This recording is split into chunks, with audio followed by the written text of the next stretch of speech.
कभी सोचा है कि ये जो पतला सा डिवाइस हम हर दिन अपनी जेब में लेकर घूमते हैं, इसके अंदर एक पूरी की पूरी गगनचुंबी इमारत जितनी कॉम्प्लेक्स आर्किटेक्चर छुपी हुई है। सच में ये इंजीनियरिंग का एक ऐसा कमाल है जिसे हम रोज इस्तेमाल करते हैं, पर शायद ही कभी इस पर ध्यान देते हैं। तो सवाल ये है कि आखिर ये होता कैसे है। हर साल फोन और ज्यादा पावरफुल हो रहे हैं, बैटरी बड़ी हो रही है, कैमरे बेहतर हो रहे हैं, लेकिन डिवाइस उतना ही पतला रहता है। ये कोई जादू तो नहीं है? तो फिर ये कमाल होता कैसे है? देखिए, ये सब शुरू होता है एक जगह की जंग से। स्मार्टफोन के अंदर की दुनिया समझिए बहुत ही भीड़-भाड़ वाली जगह है।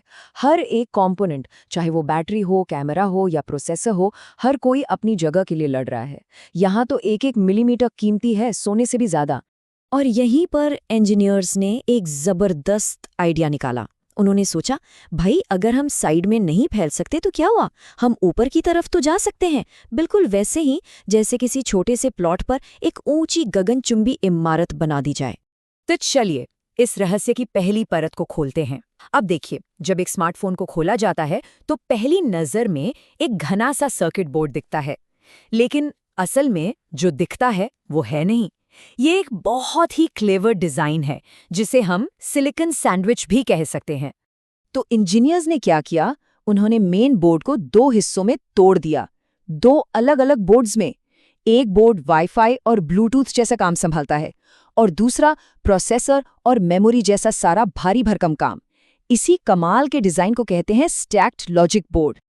अब ये दोनों बोर्ड एक के ऊपर एक बिल्कुल एक सैंडविच की तरह रख दिए जाते हैं, लेकिन इन दोनों के बीच में एक बहुत ही खास, एक रहस्यमयी परत होती है जो न सिर्फ इन्हें जोड़कर रखती है बल्कि इन्हें आपस में बात भी करने देती है।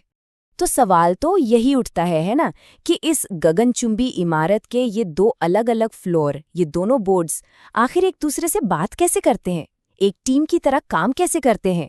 इस सवाल का जवाब ही इस पूरे डिजाइन की मास्टर की है। एक ऐसा कंपोनेंट जो इन दोनों हिस्सों को जोड़ने वाले, कह सकते हैं, एक नर्वस सिस्टम की तरह काम करता है। ये है इस कहानी का असली अनसुना हीरो, और इस हीरो का नाम है इंटरपोजर। ये एक बहुत ही पतला मल्टी लेयर्ड सर्किट बोर्ड होता है। कितना पतला? सोचिए, इंसान के बाल से भी बारीक। और इसका काम है एक पुल की तरह दोनों लॉजिक बोर्ड्स को आपस में जोड़ना। अब ये जो इंटरपोजर है, इसके 3 मेन काम हैं। पहला, ये सिर्फ एक स्पेसर नहीं है जो जगह बनाता है। दूसरा, ये दोनों बोर्ड्स को स्ट्रक्चर वाइज मजबूती देता है।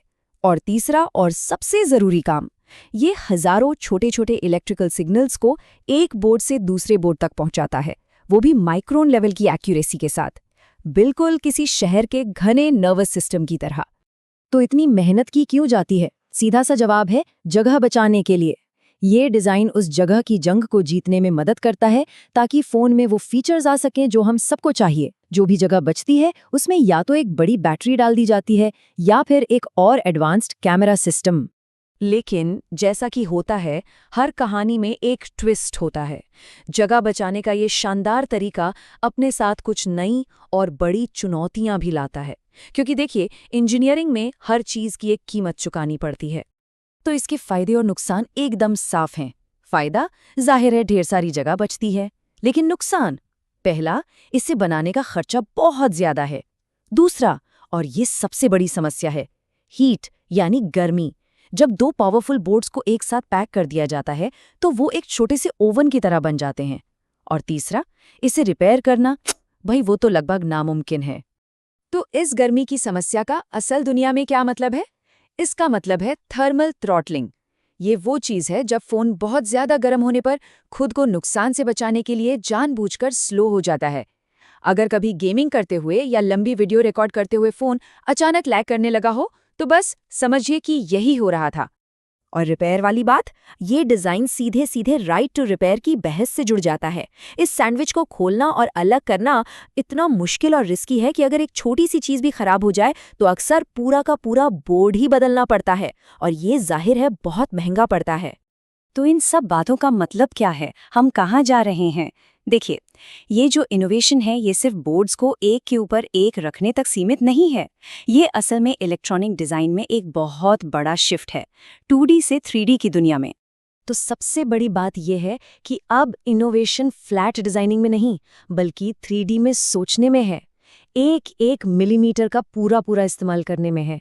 ये ठीक वैसा ही है जैसे एक सपाट नक्शा बनाने के बजाय एक पूरा मल्टी स्टोरी शहर डिजाइन किया जाए। और ये सब हमें एक बहुत ही दिलचस्प सवाल पर लाकर खड़ा कर देता है। भविष्य कैसा होगा? क्या हम और भी ऊंची और भी कॉम्प्लेक्स इमारतें बनाएंगे, या फिर हम पूरी तरह से एक नई आर्किटेक्चर की तरफ बढ़ रहे हैं, जैसे कि फ्लेक्सिबल या फोल्डेबल सर्किट्स? जो भी हो, ये एक ऐसा भविष्य है जिस पर नजर रखना वाकई में बहुत एक्साइटिंग होगा।